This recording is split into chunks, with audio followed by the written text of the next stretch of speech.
অল্প অল্প করে জীবনের গল্প ধরে ধরে সাজানো তো থাকবেই। অল্প অল্প করে জীবনের গল্প ধরে ধরে সাজানো তো থাকবেই। কখনো সূর্য দিন, কখনো চন্দ্র রাত, কখনো গ্রহণ তো লাগবে।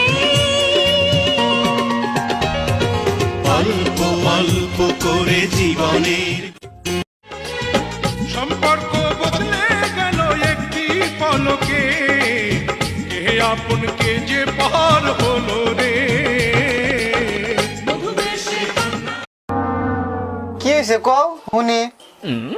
চংকিং টান টিং টুং মাংরুতে চাং মাংরু মাংরু ট্যাং টং চাং কুলদিন। আচ্ছা এটা কোন